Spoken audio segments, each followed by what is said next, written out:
Hey, y'all, welcome back to episode 199 of the Late Night Vision Show. We've got another product review for you this evening, and it is a big one, a first of its kind. And to bring you a lot of that information, I'm going to have to bring in my co-host, Mr. Jason Robertson. Jason, there's just too much to talk about. And honestly, my higher level education doesn't go high enough to understand a lot of the stuff we're going to be talking about tonight. I just know that it's cool, and I know how to work it, but I don't know why it does what it does. So Jason Robertson, owner of Outdoor Legacy, what's going on, bud? Well, I'm going to say this.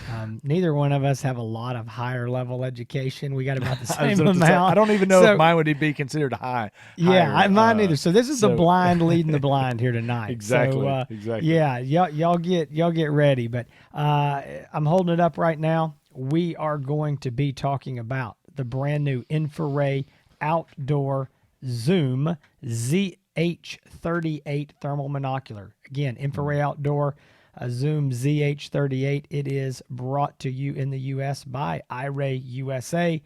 This is a fantastic unit. I just quickly showed it there. Hans will be showing you more about it in a minute, but we'll get into this in a minute. I'm just going to say this. This monocular does two things that are huge that I've never personally seen in a thermal optic until I put my hands on this unit. So guys, if you want to be wowed by something, by technology changing, this is the show. And if you're not wowed by this, then I don't know what you're waiting on, because there's going to be two big things this unit does. Y'all need to stick around and watch this show. So and we're hearing that this is the future of thermal optics. So Jason's going to share that with you, and it is pretty cool. But we're reviewing the iRAY Zoom, the iRAY InfiRay Zoom. As y'all know, we talked recently about the InfiRay outdoor cabins, the CBL19 and the CBL25. We just did a review of those great monoculars. And if you haven't heard, InfiRay Outdoor and iRAY USA have announced the release of the Ricoh micros. So you got the micro 640 and the micro 384. Those are going to be multi-use items, and we're talking about helmet mountable, monoculars, weapons mountable. It's really, we're getting more questions about these micros now more than anything, except the zoom, because people want to know how this thing works and what makes it so special. So we're going to go over the specs as always. We're going to do walk around, talk a little bit about it, ID ranges. Stay tuned after the show. I'm going to be talking a little bit about what we have plans for episode 200. So with that being said, while you're running over specs, as always, I'll be showing this unit. And let's talk about the InfiRay Outdoor Zoom, because this thing is very, very cool. This is interesting. All right, folks, ZH38 is this model. So I'm going to go over these specs. Listen, I get told this from time to time. I get guys that go, man, thank you for going over all these specs. It's so awesome to have somebody read me all the specs and know what's there, blah, blah. Then I have guys go, man, you read all them specs? I have no clue what you're talking about. So for some of you, this is like watching paint dry. For some of you that like the specs and understand it, you dig it. So I'll make this quick and try to make everybody happy. So number one, it is a handheld thermal monocular. It is not weapons mountable. It is a 640 by 512 thermal resolution. It's 12 microns. It's a 50 hertz refresh rate. It uses the InfiRay Matrix 3 image processing. And again, it's the iRAY 640 Micro 2 core. Again, may not mean much to you. All that really matters is the 640 by 512, 12 micron. The magnification, this is where it gets crazy. And I'm going to just hit on this briefly, and then we're going to come back to it when we start talking about the unit and explain really what's going on and how it works. This is a dual magnification unit. It is a 1.6 power base mag and a 3.2 power. I shouldn't say base. I should say optical. Through the lens, it is a 1.6 power.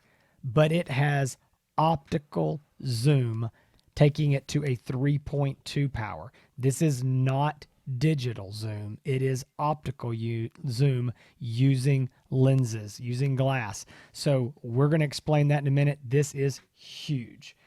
It does have digital zoom, 4 times digital zoom on, or up to 4 steps, I should say, on each of those, the 1.6 and the 3.2. I know there's some of y'all going, I have no idea what he's talking about. Yeah. Just wait. This is crazy stuff. Field of view, when you're down in the 1.6 power, it's got a very wide field of view of 120 foot at 100 yards horizontal.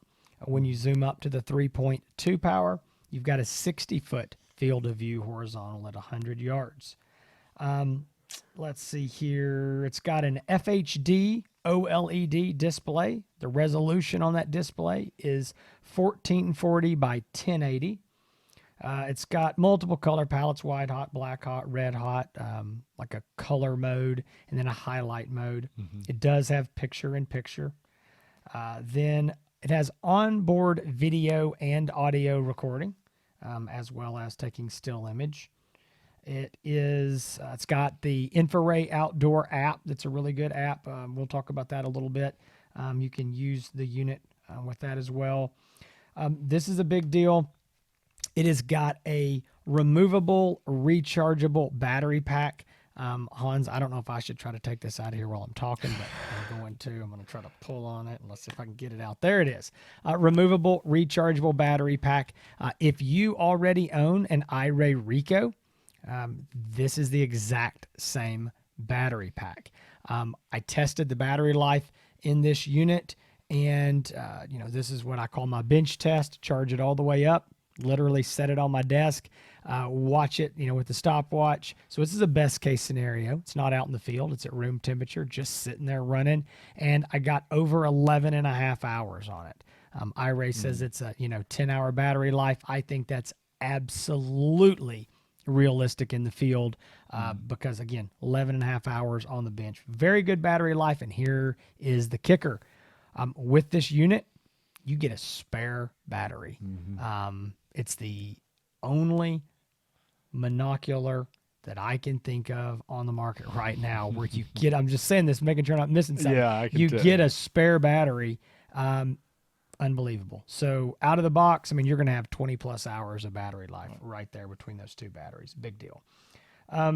Also, it is 19 ounces, 5-year warranty. This is the iRAY 5-year warranty that everybody is always talking about. The unit is rated down to -4 degrees Fahrenheit, and it is an IPS 6.7 rating that is fully submersible to 3 foot for 30 minutes.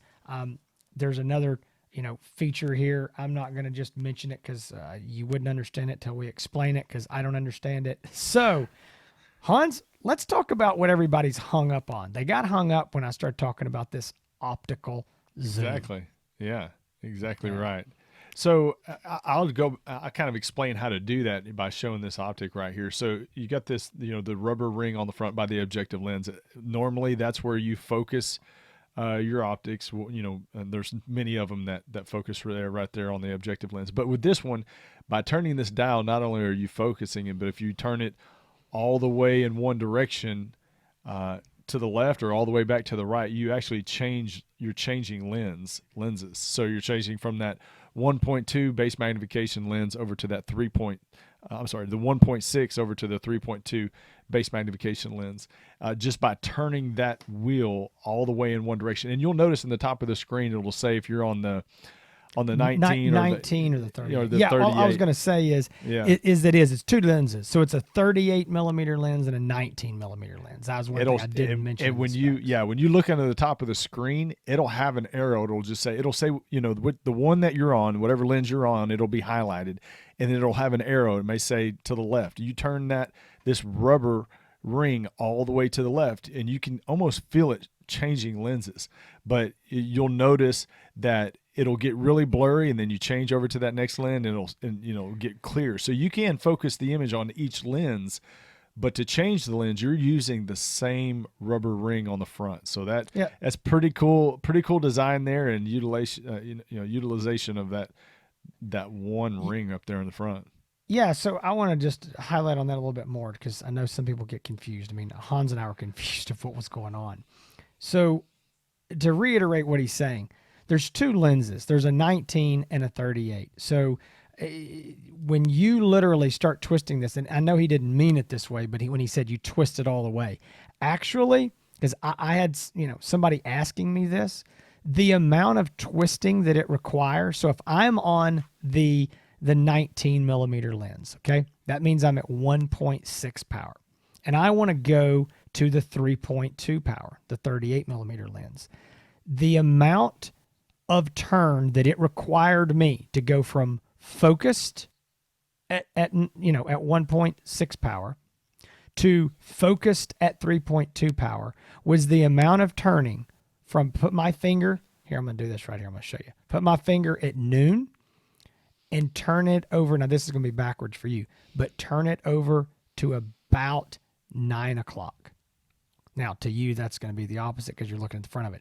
That's not much. That's all the way focused on the 19 millimeter to focused on the 38. So you, again, if you've ever owned any kind of thermal or digital optic, you just know the digital zoom. You zoom up, it gets grainy. This does not do that. It uses glass lenses. It's voodoo. Yeah. It is somehow they crazy. fit two glass lenses in there, but just by turning that though, that does change the lens in there, literally changing the lens. Eyepiece diopter focus right here on the front. It does seem like the eyepiece glass in there is, I even mentioned to you, it's like, man, that seems really wide, and having that compared to some of the others out on the market as far as the eyepiece glass. Button layout on top. Buttons are, they multitask. They do a couple different functions. Some of them do, but just your standard layout right there. You got a nice fancy strap on here. Jason Robertson approved. Got the hand strap on there for deal. keeping it Love a nice padded chin strap. Chin rubber strap. Hand chin strap. Don't put this on your chin. No, it's a chin strap. Rubber eyepiece on the nice rubber eyepiece right there. A lot of people flip it back to keep it out of their way. You can also, get it to form more of your eye, keep the glare out from the moon. Sometimes on a bright moon, helps to do that. But that's about it. Plastic lens cap, real nice. Yeah, real nice. You can tell you can tell that it's well put together, well made, and it does not feel cheap at all. It's all there. No, it is a very well made unit. All right, there's something I want to get into, but we're gonna have to talk about this a good bit too. So. Before we do it, let's go ahead and talk real quick. ID ranges. Hans, what do you think realistic, easy, positive ID range for an average hunter out there at night is going to be on this unit? Yeah, I'm going to say 400 to 500 yards. Which is pretty standard for your 640 resolution stuff, I would say.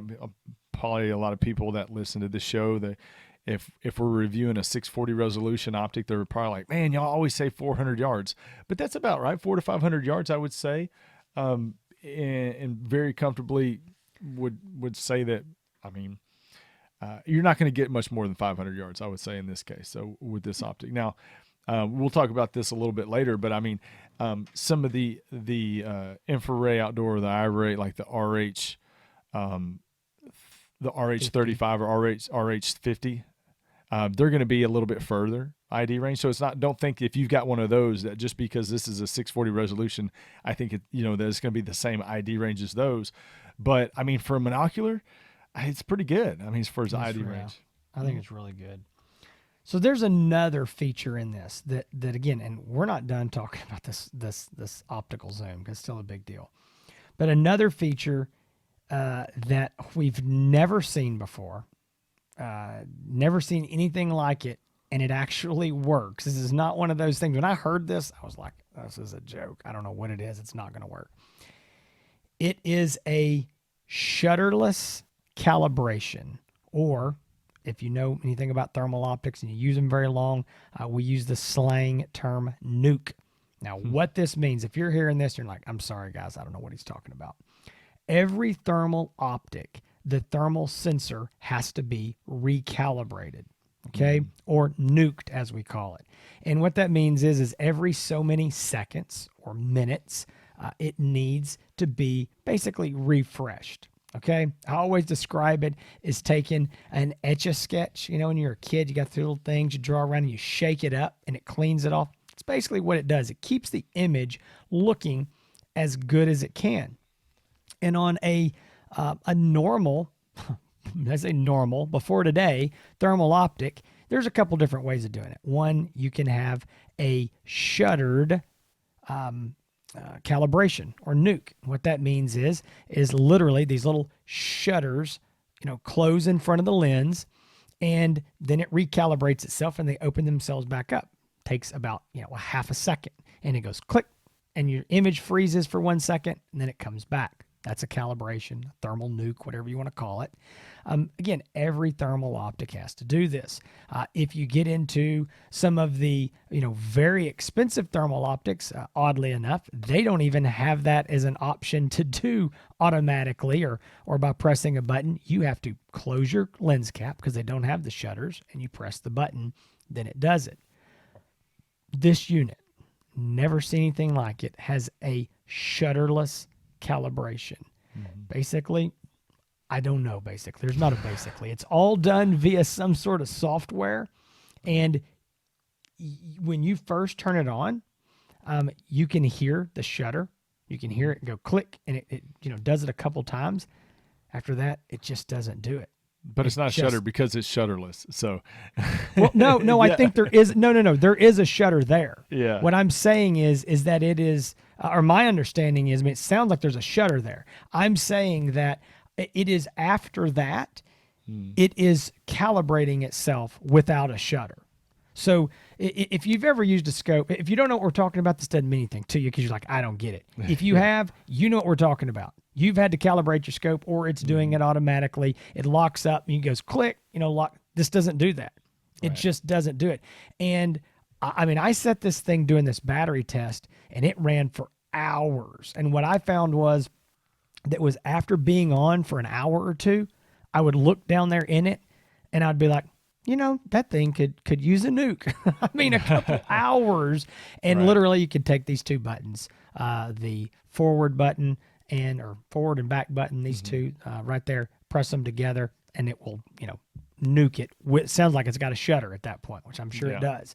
So unbelievable, the fact that this unit, I've never even heard of this. I didn't even know it was possible, but they're doing it all with software. And I can truly say that is awesome. It would be even more awesome in a scope, because in a scope, you don't want the thing calibrating when you're about to shoot. So a lot of people will turn it to where it doesn't automatically do it. They have to press the button, and all night long, you're pressing the button, trying to keep your image to look as good as possible. This, don't have to do it. So when that's put into a scope, I think that's going to be huge. And between that and this optical zoom, it's a big deal. So let me lay this out real quick, Hans. I don't think we can talk enough about this optical zoom. So I want to be clear. What you've got here is you have two thermal monoculars in one. There's a whole lot of guys who say, man, you know what? I like low magnification, wide field of view, but at the same time, I might be out there coyote hunting, and I might be looking at 400, 500, 600, 700 yards, whatever it is. And man, then I have to use my digital zoom. So I've got to find this happy medium, and I've got to, maybe I can't buy a 3 power, and maybe I can't buy a 1.5 or 2. Maybe I got to buy a 2 or a 2.5. You're just shooting it up the middle, and I get that. But a lot of times, one of the complaints for hog hunters, Hans and I, we use low magnification monoculars because we may get in a tight spot and we want that field of view. We might end up in the woods, we might be in the brush, and you never know where you're going to be, down a log road somewhere.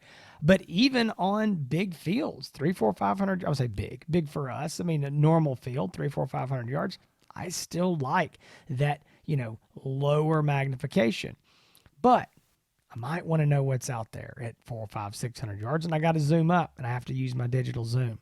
With this, you're buying two monoculars in one. You're buying a 1.6 power optical zoom monocular, and you're buying a 3.2. And all it takes is one twist of the wrist, and you go back and forth between the two. Phenomenal. So It's awesome. yeah, it is first of its kind. And I will say, as somebody who me now probably coyote hunts more than I hog hunt these days, and because of just gotten way into it and really enjoy doing it, but also the hogs have been scarce because we have shot everything possible around here, and who knows, maybe the freeze last year cut a lot of them off. But I will say, as somebody that does a lot of coyote hunting, and I used for the longest time a 2-power base magnification monocular, and I'm really liking the 1.6. And for coyote hunting, I'm gonna tell you why. Because when you're scanning side to side, there were several times in our coyote hunting tournament that we had a couple weeks ago where coyotes were coming from behind us and to the side of us, and that wide field of view, being able to cover such a large area, man, it just gives you so much more of an advantage. But if you see a coyote a long way away, you're really trying to get a positive ID. Like you said, a turn of the wrist, you're at 3.2 power, but you still maintain your 640 resolution. And to be able to do that, you've got two 640 resolution binoculars basically built into one form factor. And I really, as somebody, like I said, as somebody who does a lot of coyote hunting these days, I'm really liking the 1.6, the lower than 2 power, that I've been used to and accustomed to. More wider field of view means you're scanning more area quicker when you're scanning side to side, and it really works out well. I think for all of you out there that are scanning right now with a 3.5 or even a 4-power monocular, or even a 2.5, I mean, you understand how narrow the field of view is. I think if you get on something where you have this ability to have a 1.6 and a 3.2 and maintain all of the resolution, I think you're going to find how much you like that lower magnification too, and how much more you feel like you don't miss stuff. I'll just say that, because if you're looking through a narrower field of view with something higher power. So one thing, I always know there's something we forget, and I'm sure Hans has probably already put this on the screen. Yeah, he's probably already put a graphic on the screen, but the price on this unit, I should have mentioned that in specs. I was so excited about this optical zoom and the shutterless nuke. It's $39.99, $4,000, $39.99. We were trying to figure out how we were going to explain this and not confuse everybody totally, but at the same time. And I hope that we haven't. And I'll tell you this. I mean, I talked to a customer of mine that he's going to know when he watches this. He watches every week. And he's a very experienced thermal hunter, and he was going to buy one of these units. He'd been waiting on them to come out. And we talked on the phone. I was trying to explain to him how this worked. And I know that my terrible country bumpkin redneck explaining to him, and I mean, I know he was confused, and I just know good and well trying to explain twisting this thing, and it zooms, and I mean it's crazy, but I promise y'all it's the real deal. It's definitely not as complicated as it sounds to operate. There's no complicated. If you can do that, you've done it. Yeah, it's not at all. So Hans, I want to get into. I want to say a few more things about this unit, but I know we're going to run out of time before it's over. We always do. I do want to talk about, just some of the things that we like about it. Maybe some things we don't like about it. We like to do this, talking about these units. I think this unit's got a lot of positives and not very many negatives. But let's just jump into there. And people kind of like the bullet points of, what do you like? What do you not like? And I mean, my question is, what do we not like? I mean, is there anything major that's a big deal on this unit? Not really. I'll say one thing, and it's the same thing that we've talked about with all the other InfiRay outdoor optics, because I'm a MacBook guy. I like Apple products. I've got a MacBook computer. It is not compatible with any of your, with your MacBook. If you have an Apple desktop, it's not compatible that as far as plugging it up, using the cord and plugging it directly into your computer. So if you have an Apple product, it's not going to work. But, I really never even cared about that in the past because the app is so good. Getting It is the compatible videos, with an iPhone. I mean, to be it is clear, compatible the with app the is iPhone, compatible. but Yeah. not the computer. So, I mean, the app is awesome, and I always brag about how good the InfiRay Outdoor app is. But it downloads videos, and I don't care how long the video. It downloads it in a matter of seconds. I can airdrop it. So if you have an iPhone and a computer, you know what, you're familiar with what an airdrop is. But I airdrop it straight from my phone to my computer. I can have a video downloaded and on my computer ready to edit in less than a minute. I mean, it's awesome. So I never really cared in the past that it's not compatible with the MacBook is because I don't care. I don't like having to hook it up and plug it in anyway, but so that, and the only other thing really that I can think of as a negative, it's a little heavy. So, I mean, I think what you listed it out on the spec sheet as 18 ounces. When I put it on, something. when I put it on the scale, ounces. when I put it on the scale here at the house, it said a little over 20 ounces. I don't know if I bet without the battery wasn't yeah, in it so on that's their battery. specs, maybe. 20 ounces. I mean, again, it's not a big deal. Honestly, as we always say, we're nitpicking, but I mean, we're sitting here and before the show, I'm sitting here saying, okay, we got to find some things wrong with this. And we're always like, we got to find some things wrong.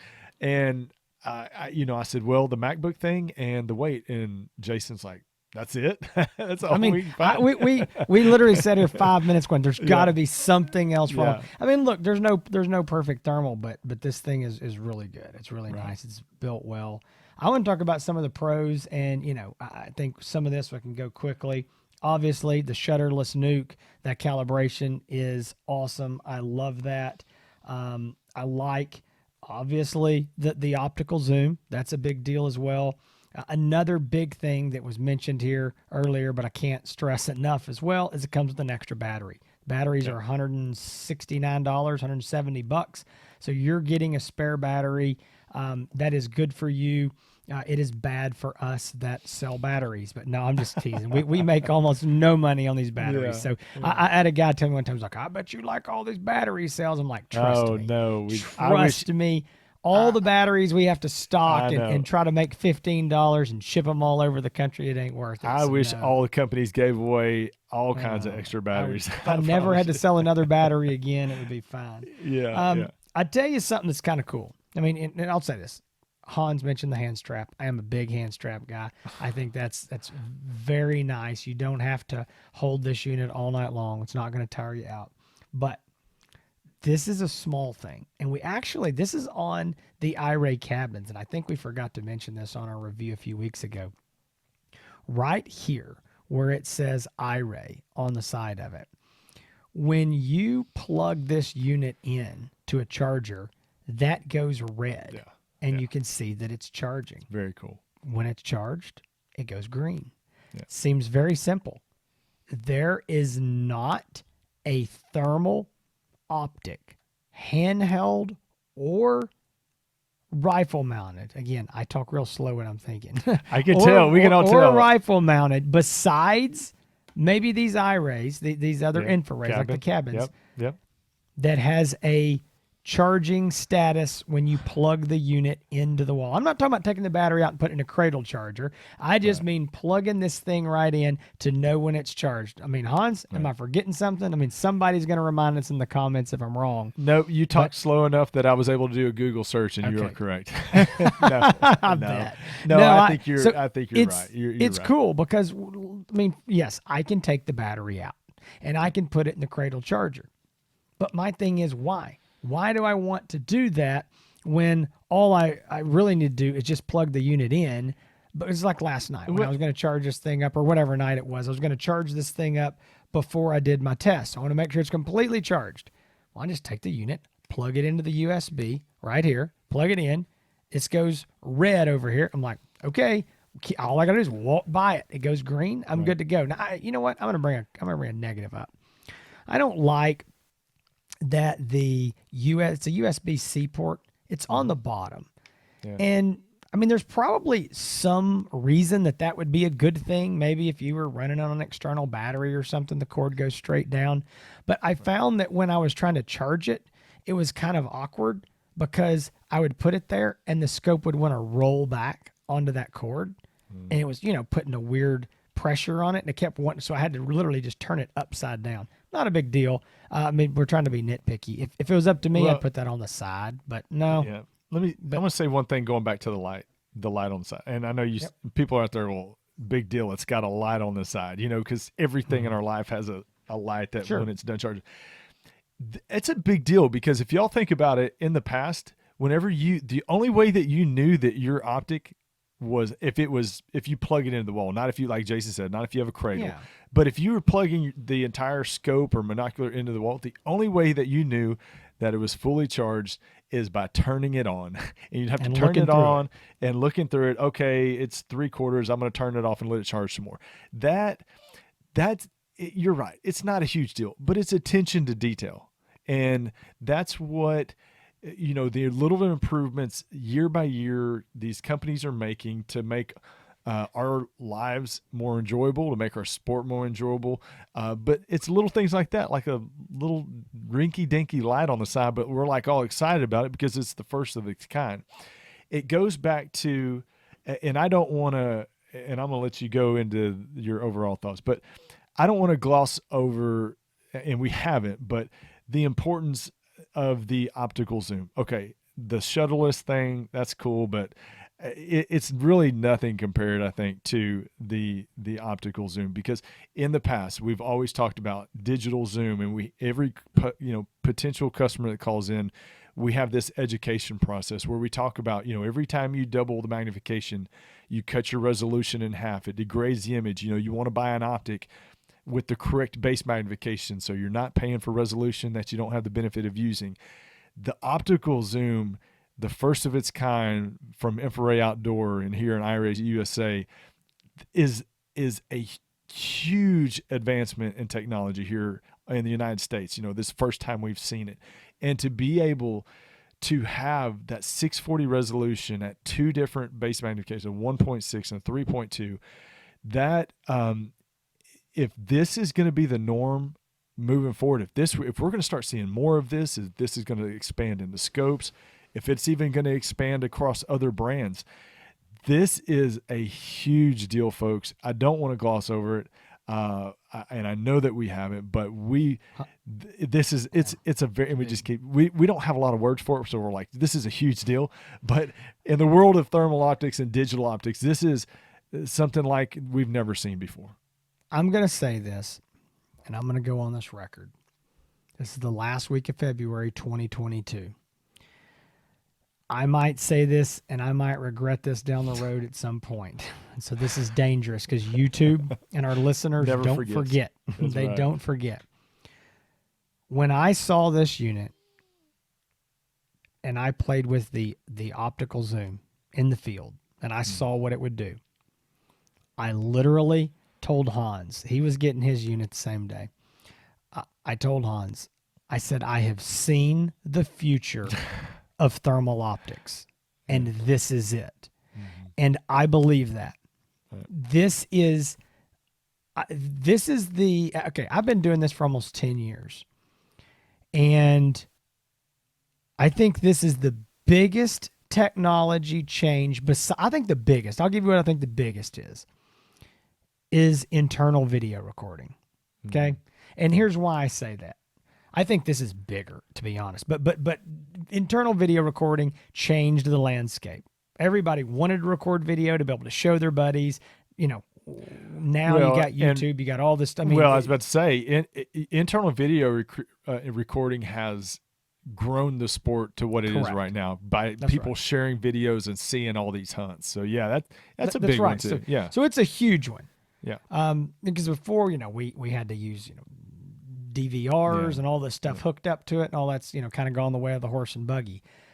But this is that kind of a revolutionary thing that if this continues and we continue to see this in optics, it is going to change the way that we use thermal optics. I've said this to 2 or 3 people. I'll say it right here. The day that you can give me this image quality in a scope with a 2-power base mag, or a 2-power, I guess, whatever, it's not base anymore, a 2-power magnification, and I can roll that over and have a 4-power, lights out. I mean, we're talking about, you have got a hog hunter and a coyote hunter all in one. I mean, have it is, and if this day comes, folks, I'm telling you, this is fixing to get real in the thermal industry. I mean, think about all the coyote hunters. Yeah, think about all the coyote hunters that are like, man, I come to Texas a couple times a year to hunt, and I got this scope. It's a 3 or 4 power. It's great for coyote hunting, but maybe not for hog hunting. Yeah, I mean, it's a big Hans, deal. Wait a minute. Think about me and you. We use 2-power base mag scopes. All right, wide field of view. I mean, generally, that's our favorite scope that we're using. 2-power base mag, love it. Okay, even hog hunting. There's some times that you get out there and it's full moon and the wind's wrong and you got 3 or 4 people and you can't get up there at that 30, 40, 50 yards, whatever we really like to get. And look, the hogs are out there at 60, 70 yards. I'm not going to start shooting at 2-power. I mean, I need, when you get out there in that 60 to 100 yard range, I'm going to want a little more, 3 or 4. If you could just go snap my fingers, now have the higher magnification and keep the image quality. I mean, so I know we're down a rabbit trail, folks. I mean, Hans is right. This is, it's the future of thermal. If it's not, I'll go on the record and say I'm wrong, but I don't know why it's not, because this is unbelievable. And I think the other brands, other manufacturers are going to have to be figuring this out. And they may already have it figured out. I don't know, but I think it's a huge deal. And I also think that, again, we've glossed over and said, it's not that big a deal. Tried to explain it. It's hard to. The shutterless nuke, it's nice. It's one of those things that, again, in a handheld, I think it's cool. In a scope, that's again revolutionary, because in a handheld, I'm not too concerned if the thing clicks and nukes automatically, every whatever minute or so. Not a big deal. Anyway. Folks, I think overall, this is I'll give you my overall take on it. It's a great monocular. I think it's going to sell like crazy. I think the number one logical buyer is the guy who already owns an iRAY Ricoh, because it takes the same batteries. I mean, that's just logical. If you're in the iRAY family, you stick with the same batteries, makes great sense. I think this unit is absolutely good for hog hunters, close range guys, even the deer hunters we talk about, that want to use something on the deer stand during the day looking for deer. Possibly, we've talked about this, finding, deer after you shot them. I think this is good for them. I think this is good for the coyote hunter. I think it is it's weird to be saying that one optic can do that, but it can. And I understand it's $4,000. I know there's a lot of y'all saying, I ain't got $4,000 to spend on this. Hey, totally get it. Hopefully one day in the future, we'll see this in $2,000 optics. Maybe it'll happen. I don't know, but I really do like it. Great battery life, feels good in your hand. There's not a lot of negatives to say about it. I think it's a very good buy for the money, and I don't know. Like you said. I mean, don't forget 5-year warranty. Also, it's another big deal to the consumer. Big deal. Like you said, if you own an iRAY Ricoh, the RL42 or the RH35 or RH50, if you buy this, you get the battery that comes with this and an extra battery. So, I mean, that's it. I know. I mean, if I owned one of the Ricohs, I'd be all over this for sure. But yeah, it is perfect for coyote, hog hunters, anybody. But anyway, if you are interested, if you think, man, I need to talk to somebody about this because I want to find out how this stacks up against some of the other monoculars out there, give us a call. You can talk to me or Jason, 877-350-1818. You can find it on the website right now at outdoorlegacygear.com. Call us up, talk to one of our awesome people in the warehouse on the Office. phones and Office. in the office. Angela or Michaela, they are fantastic people. I think they want to talk to them more than they want to talk to us, because I'll get on the phone and be like, man, I talked to Angela and she's great. Man, she helped me out so much. Or I talked to Michaela and I always deal with her because, I've been ordering from y'all for a long time and she's been there forever. So give one of them a call. Tell them you heard about us on the show. If you want to talk, if you got some technical questions, ask for me or Jason, but we'd love to hear from you.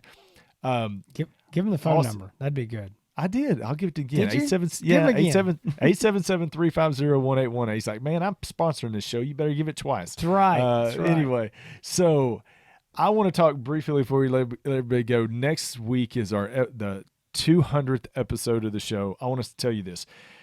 If you are looking for a scope review, if you're looking for a hog or coyote hunting strategy, if you're looking for Jason's wonderful insight on the dynamics of thermal now and into the future, next week is not going to be your show. I'm just going to tell you. I have no idea what, hey, folks, whatever he's about to say, it's going to be I'm bypassing me. Jason because I know I have no clue. He probably would not approve of what's happening next week. I'm just going to say that, but we're going to be showing some old clips from some of our old shows. So we're going to be doing all kinds of stuff. I'm going to be asking you some questions about our old shows, and we're kind of reminisce a little bit, but it's 200 episodes. We've been doing this for 4 years now. It's time to celebrate a little bit.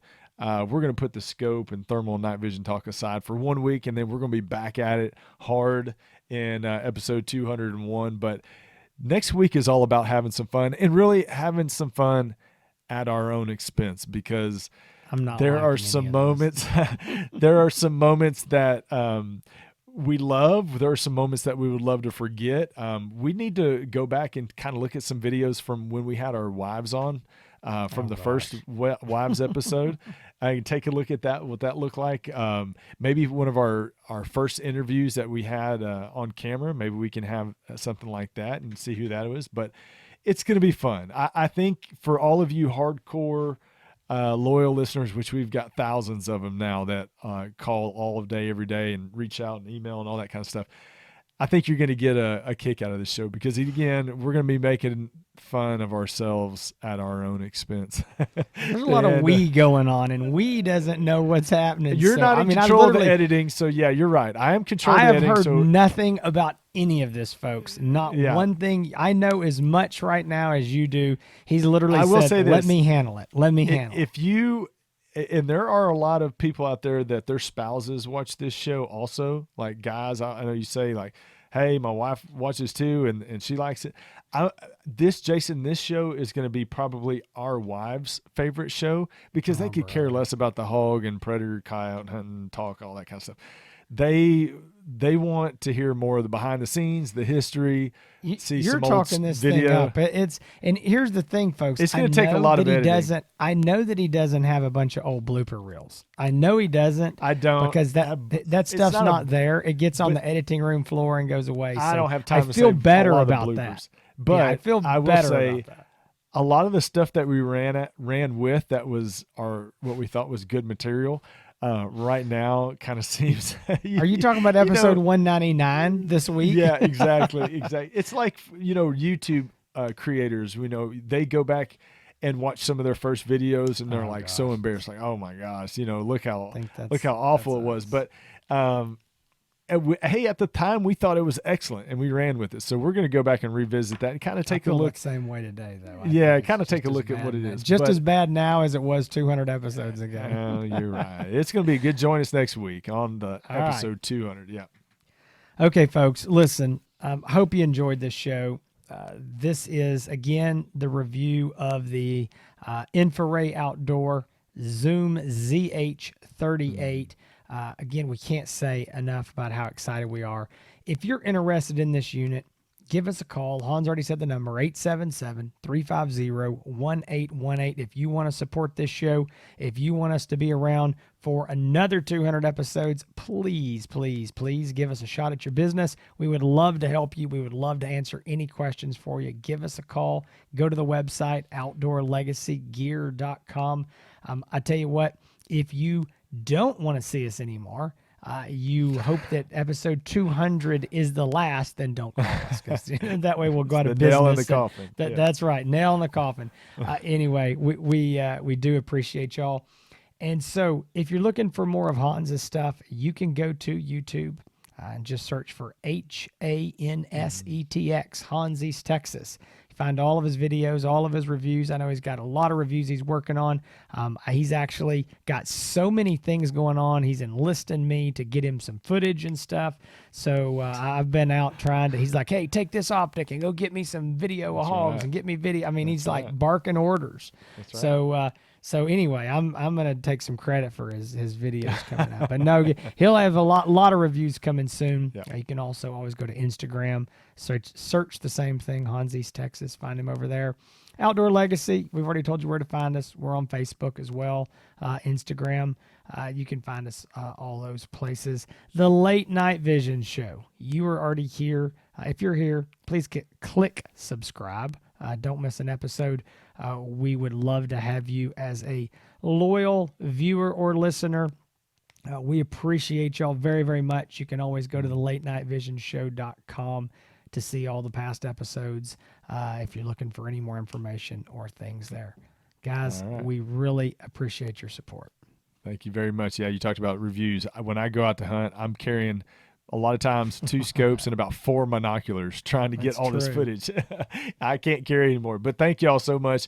We will see y'all very soon. Next week on the Late Night Vision Show, episode 200. Man, I'm pumped about it. Jason is stressing. So till then, y'all stay safe in the fields. Keep making them bacon pancakes.